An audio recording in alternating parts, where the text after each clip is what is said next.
اب ہم سورۃ طلاق کا آغاز کرنے جا رہے ہیں۔ بسم اللہ الرحمن الرحیم۔ یا ایہا النبی اذا طلقتم النساء فطلقوهن لعدتهن واحصوا العدة واتقوا الله ربكم لا تخرجوهن من بيوتهن ولا يخرجن إلا أن يأتين بفاحشة مبينة وتلك حدود الله ومن يتعد حدود الله فقد ظلم نفسه لا تدري لعل الله يحدث بعد ذلك أمرا۔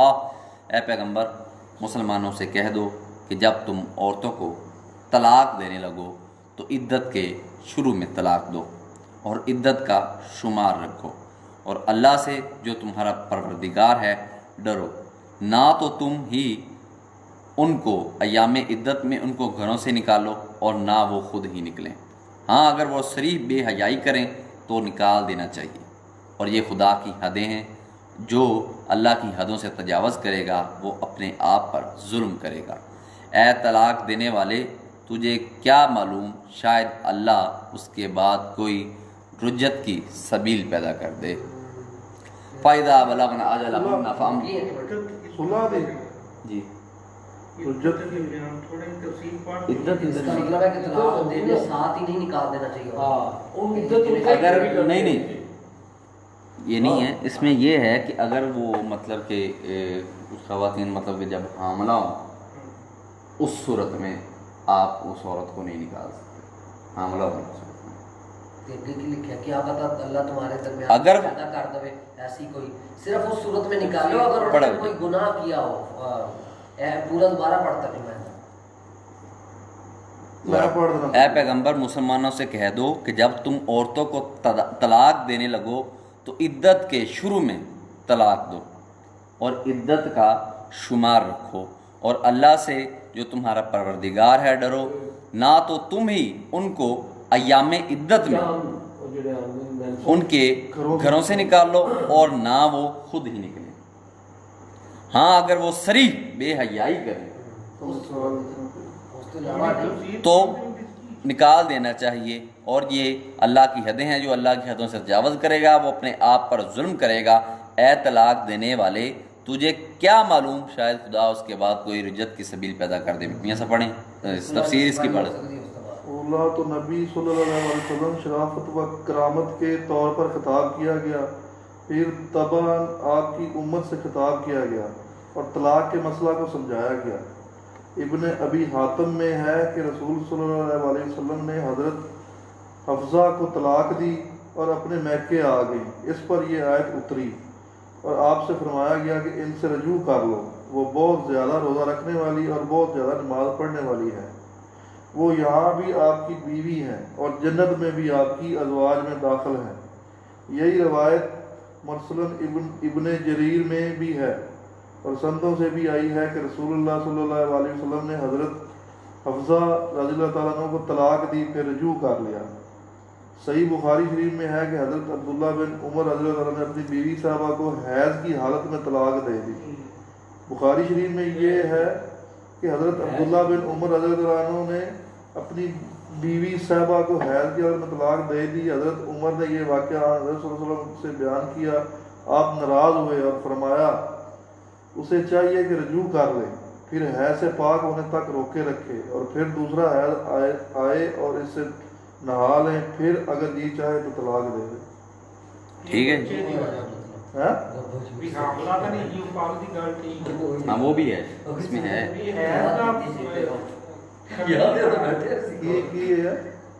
یاد بھی فَإِذَا بَلَغْنَ أَجَلَهُنَّ فَأَمْسِكُوهُنَّ بِمَعْرُوفٍ أَوْ فَارِقُوهُنَّ بِمَعْرُوفٍ وَأَشْهِدُوا ذَوَا عَدْلٍ مِّنكُمْ وَأَقِيمُوا الشَّهَادَةَ لِلَّهِ ذَلِكُمْ يُوعَظُ بِهِ مَنْ كَانَ يُؤْمِنُ بِاللَّهِ وَالْيَوْمِ الْآخِرِ وَمَنْ يَتَّقِ اللَّهَ يَجْعَلْ لَهُ مَخْرَجًا۔ پھر جب وہ اپنی میعاد یعنی انقضائے عدت قریب پہنچ جائیں تو یا تو ان کو اچھی طرح زوجیت میں رہنے دو یا اچھی طرح سے علیحدہ کر دو، اور اپنے میں سے دو منصف مردوں کو گواہ کر لو، اور گواہ ہو اللہ کے لیے درست گواہی دینا۔ ان باتوں سے اس شخص کو نصیحت کی جاتی ہے جو اللہ پر اور روز آخرت پر ایمان رکھتا ہے، اور جو کوئی اللہ سے ڈرے گا وہ اس کے لیے رنج و محن سے مخلصی کی صورت پیدا کرے گا، وَيَرْزُقُهُ مِنْ حَيْثُ لَا يَحْتَسِبُ وَمَنْ يَتَوَكَّلْ عَلَى اللَّهِ فَهُوَ حَسْبُهُ إِنَّ اللَّهَ بَالِغُ أَمْرِهِ قَدْ جَعَلَ اللَّهُ لِكُلِّ شَيْءٍ قَدْرًا، اور اس کو ایسی جگہ سے رزق دے گا جہاں سے وہم و گمان بھی نہ ہو، اور جو اللہ پر بھروسہ رکھے گا تو وہ اس کو کفایت کرے گا۔ اللہ اپنے کام کو جو وہ کرنا چاہتا ہے پورا کر دیتا ہے۔ اللہ نے ہر چیز کا اندازہ مقرر کر رکھا ہے۔ واللاتی یئسن من المحیض من نسائکم ان ارتبتم فعدتہن ثلاثۃ اشہر واللائی لم یحضن واولاۃ الاحمال اجلہن ان یضعن حملہن ومن یتق اللہ یجعل لہ من امرہ یسرا، اور تمہاری متعلقہ عورتیں جو حیض سے نا امید ہو چکی ہوں، اگر تم کو ان کی عدت کے بارے میں شبہ ہو تو ان کی عدت 3 مہینے ہے، اور جن کو ابھی حیض نہیں آنے لگا ان کی عدت بھی یہی ہے، اور حمل والی عورتوں کی عدت وضع حمل یعنی بچہ جننے تک ہے، اور جو خدا سے ڈرے گا اللہ اس کے کام میں سہولت پیدا کر دے گا۔ بچہ ہونا تو پھر تسی نہ ذالک امر اللہ انزلہ الیکم ومن یتق اللہ یکفر عنہ سیئاتہ ویعظم لہ اجرا، یہ اللہ کے حکم ہیں جو اللہ نے تم پر نازل کی ہیں، اور جو اللہ سے ڈرے گا وہ اس سے اس کے گناہ دور کر دے گا اور اسے اجر عظیم بخشے گا۔ اسکنوہن من حیث سکنتم من وجدکم ولا تضاروہن لتضیقوا علیہن وَإِن كُنَّ أُولَاتِ حَمْلٍ فَأَنفِقُوا عَلَيْهِنَّ حَتَّى يَضَعْنَ حَمْلَهُنَّ فَإِنْ أَرْضَعْنَ لَكُمْ فَآتُوهُنَّ أُجُورَهُنَّ وَأْتَمِرُوا بَيْنَكُمْ بِمَعْرُوفٍ وَإِنْ تَعَاسَرْتُمْ فَسَتُرْضِعُ لَهُ أُخْرَىٰ، عورتوں کو ایام عدت میں اپنے مقدور کے مطابق وہیں رکھو جہاں خود رہتے ہو، اور ان کو تنگ کرنے کے لیے تکلیف نہ دو، اور اگر حمل سے ہوں تو بچہ جننے تک ان کا خرچ، اور اگر حمل سے ہوں تو بچہ جننے تک ان کا خرچ دیتے رہو، پھر اگر وہ بچے کو تمہارے کہنے سے دودھ پلائیں تو ان کو ان کی اجرت دو، اور بچے کے بارے میں پسندیدہ طریقے سے موافقت رکھو، اور اگر ہم ضد اور نا اتفاقی کرو گے تو بچے کو اس کے باپ کے کہنے سے کوئی اور عورت دودھ پلائے گی۔ لِيُنْفِقْ ذُو سَعَةٍ مِّن سَعَتِهِ وَمَنْ قُدِرَ عَلَيْهِ رِزْقُهُ فَلْيُنْفِقْ مِمَّا آتَاهُ اللَّهُ لَا يُكَلِّفُ اللَّهُ نَفْسًا إِلَّا مَا آتَاهَا سَيَجْعَلُ اللَّهُ بَعْدَ عُسْرٍ يُسْرًا، صاحب وسعت کو اپنی وسعت کے مطابق خرچ کرنا چاہیے، اور جس کے رزق میں تنگی ہو وہ جتنا اللہ نے اس کو دیا ہے اس کے موافق خرچ کرے۔ اللہ کسی کو تکلیف نہیں دیتا مگر اسی کے مطابق جو اس کو دیا ہے، اور اللہ عنقریب تنگی کے بعد کشائش بخشے گا۔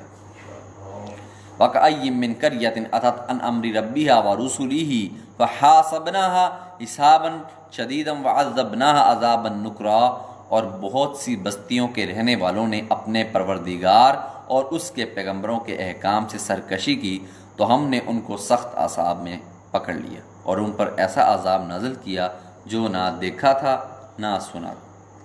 فَذَاقَتْ وَبَالَ أَمْرِهَا وَكَانَ عَاقِبَةُ أَمْرِهَا خُسْرًا، سو انہوں نے اپنے کاموں کی سزا کا مزہ چکھ لیا اور ان کا انجام نقصان ہی تو تھا۔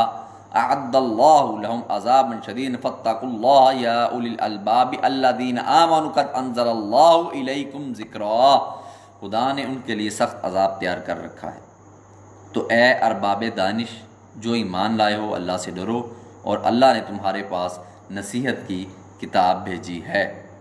رسول یتلو علیکم آیات اللہ مبینات لیخرج الذین آمنوا وعملوا الصالحات من الظلمات الی النور ومن یؤمن باللہ ویعمل صالحا یدخلہ جنات تجری من تحت الانہار خالدین فیہا ابدا قد احسن اللہ لہ رزقا، اور اپنے پیغمبر بھی بھیجے ہیں جو تمہارے سامنے اللہ کی واضح المطالب آیتیں پڑھتے ہیں، تاکہ جو لوگ ایمان لائے اور عمل نیک کرتے رہے ہیں ان کو اندھیرے سے نکال کر روشنی میں لے آئیں، اور جو شخص ایمان لائے گا اور عمل نیک کرے گا ان کو جنت کے باغوں میں داخل کرے گا جن کے نیچے نہریں بہہ رہی ہیں، عبدالآباد ان میں رہیں گے، اللہ نے ان کو خوب رزق دیا ہے۔